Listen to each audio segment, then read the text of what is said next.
मानगे खड़गे साहब और केसी वेणुगोपाल जी, आपने राजस्थान में जिस तरीके से कांग्रेस को आगे बढ़ाने के लिए, इन बब्बर शेरों को तैयार करने के लिए हमको मौका दिया है, आज ये बब्बर शेर इस संविधान, इस लोकतंत्र और इस देश को बचाने के लिए अपनी जान की बाजी भी लगाने के लिए तैयार है।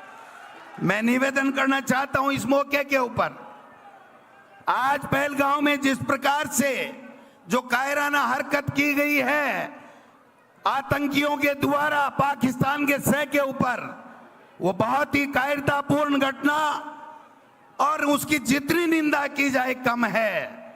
और हमारे नेता राहुल गांधी जी और खड़गे साहब ने जब कह दिया कि पूरा हिंदुस्तान इस जवाबी कार्रवाई के लिए, आतंकवाद को समाप्त करने के लिए हम सब आपके साथ में हैं, तो हम सब कांग्रेस के बब्बर शेर इस कार्रवाई में सरकार के साथ में खड़े हैं। लेकिन हम पूछना चाहते हैं, मोदी जी केवल बातें ही होंगी या काम होगा?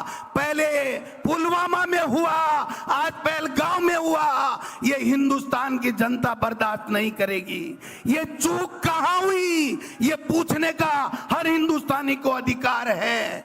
आप संविधान को तोड़ने की बातें करते हो, संविधान को बदलने की बातें करते हो, लेकिन आपने तो वादे बड़े बड़े किए थे मोदी जी। आपने कहा था बेरोजगारी खत्म करूंगा, 2 करोड़ लोगों को हर वर्ष नौकरी दूंगा, आपने कहा था महंगाई कम करूंगा, आपने कहा था किसान की आमदनी दुगुनी करूंगा, आपने कहा था सबको अच्छी शिक्षा मिले इसकी व्यवस्था करूंगा। लेकिन 11 साल बाद में ये हिंदुस्तान के लोग ये पूछना चाहते हैं आपके उन वादों को क्या हुआ? आपने जो वादे किए थे, एक के बदले 100 सिर लाने की बात हुई थी, उस एक के बदले 100 सिर कब आएंगे? ये देश का नौजवान और देश का आम नागरिक आपसे पूछना चाहता है।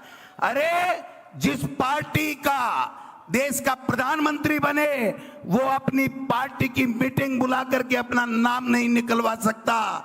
और अब तो हद होगी राजस्थान में खड़गे साहब कि यहां जब मुख्यमंत्री का चयन होना था तो भारतीय जनता पार्टी के बहुमत होने के बावजूद यहां पर उनसे राय मशविरा नहीं लिया गया और केवल दिल्ली से एक पर्ची आई और उस पर्ची ने तो यहां बेड़ा गर्क कर दिया। माननीय खड़गे साहब, बेड़ा गर्क कर दिया। अरे जिस संविधान की तुम शपथ लेकर के मुख्यमंत्री बने, मंत्री बने, उस संविधान को कुचल रहे हो, उस संविधान को तोड़ रहे हो। एक कैबिनेट का मंत्री डॉक्टर किरोड़ी लाल मीना ये कहता है कि हमारे प्रदेश में प्रतिदिन 8 करोड़ रुपए बिशलपुर से बजरी चोरी होती है। अरे अगर संविधान की शपथ लेने वाले मुख्यमंत्री और उनका कैबिनेट का साथी मंत्री अगर राजस्थान में बजरी माफिया हावी और भ्रष्टाचार की बात कहता है तो आपके मुंह पर, होठों के ऊपर सिल क्यों जाते हैं? आपके होठ ये बताने का कष्ट करें। मैं निवेदन करना चाहता हूं आप सबसे कि संविधान में यह लिखा हुआ है कि 5 साल में राजीव गांधी जी हमारे नेता अमर हो गए, उन्होंने 73वां और 74वां संशोधन किया था। आज भी वो संशोधन के तहत 5 साल में पंचायती राज और नगर निकाय के चुनाव होने चाहिए। खड़गे साहब, यहां पर 5 साल से कोई चुनाव नहीं हो रहे हैं, 6 साल हो गए नगर निकाय के चुनाव नहीं हो रहे हैं। मैं पूछना चाहता हूं कि आप संविधान के अनुच्छेद 243E और 243U के तहत 5 साल में नगर निकाय और संविधान के चुनाव होने अनिवार्य हैं, है कि नहीं है? हो रहे हैं क्या? 1 साल से प्रशासक लगा रखे हैं। मैं पूछना चाहता हूं, आप संविधान की बातें कर रहे हो कि आप रैली क्यों कर रहे हो? ये रैली इसलिए कर रहे हैं कि आप संविधान को नहीं मान रहे हो, सुप्रीम कोर्ट के आदेश को नहीं मान रहे हो। सुप्रीम कोर्ट ये कह रहा है कि 5 साल से ज्यादा आप किसी भी रूप में परिसीमन का नाम लेकर के या कोई भी नाम लेकर के आप समय नहीं निकाल सकते। 1 साल ऊपर हो गया। 1 स्टेट 1 इलेक्शन की बात करने वालों से पूछना चाहता हूं कि तुम्हारी केंद्र में सरकार है, तुम्हारी राजस्थान में सरकार है, आपने कौन सा कानून पारित किया, कौन सा संविधान में संशोधन किया कि आपको यह अधिकार मिल गया कि आप मर्जी आए जब नगर निकाय के और पंचायत राज के चुनाव करोगे। मैं पूछना चाहता हूं आपसे, आप आवाज दबाना चाहते हो विपक्ष की? अगर टीकाराम जूली और गोविंद डोटासरा अगर कोटा में जा करके और किसान की आवाज उठाते हैं, लॉ एंड ऑर्डर की आवाज उठाते हैं, तो उन पे मुकदमा होता है। एक मुख्यमंत्री को एक कार्यकर्ता अगर सीकर में काला झंडा दिखा करके कहता है कि जिले और संभाग क्यों खत्म कर दिए, हमको बताओ हमारा गुनाह क्या है, तो उसके ऊपर उसको जेल के सलाखों में उसकी आतंकवादी की तरफ परेड निकाली जाती है। मैं इस मंच से माननीय मुख्यमंत्री जी और सरकार में बैठे हुए लोगों से पूछना चाहता हूं, अरे परेड तो आपको डबल इंजन की सरकार को उस आतंकवादियों की निकाल करके जवाब देना चाहिए, खून का बदला खून से लेना चाहिए, वो आप कर नहीं रहे हो।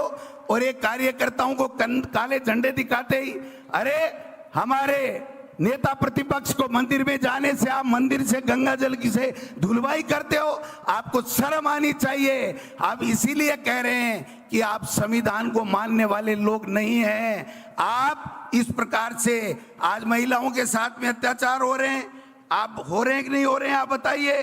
तो इसलिए मैं निवेदन करना चाहता हूं, आप खड़गे साहब को सुनेंगे। खड़गे साहब ये आम कार्यकर्ता नहीं है, ये वो कार्यकर्ता, वो बब्बर शेर है जिसने लोकसभा में भारतीय जनता पार्टी के 11 मोरिये बुलाए हैं। बुलाए कि नहीं बुलाए बताओ आपने? ये 11 सीट इंडिया गठबंधन को देने वाला वो कार्यकर्ता है। ये सारे पदाधिकारी आए हैं।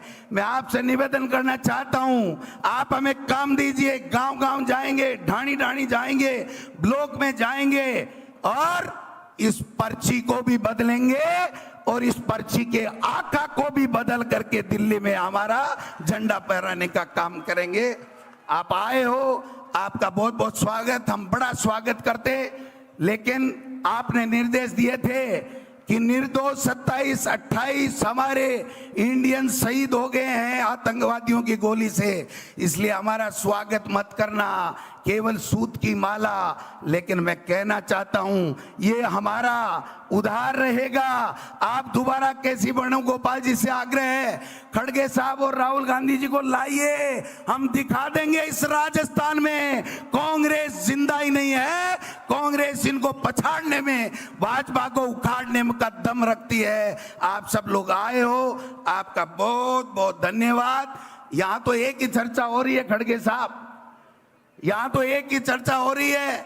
मंत्री कह रहे हैं कि मंत्रिमंडल का विस्तार कब होगा, आईएएस कह रहे हैं कि हमारी लिस्टें कब आएंगी, और आम जनता कह रही है ये राजस्थान की पर्ची कब बदलेगी। ये बात यहां पर हो रही है। आप सबका स्वागत, आप सबका भी दिल की गहराइयों से प्रदेश अध्यक्ष होने के नाते आपका बहुत बहुत स्वागत, बहुत बहुत अभिनंदन, धन्यवाद। जय हिंद, जय भारत।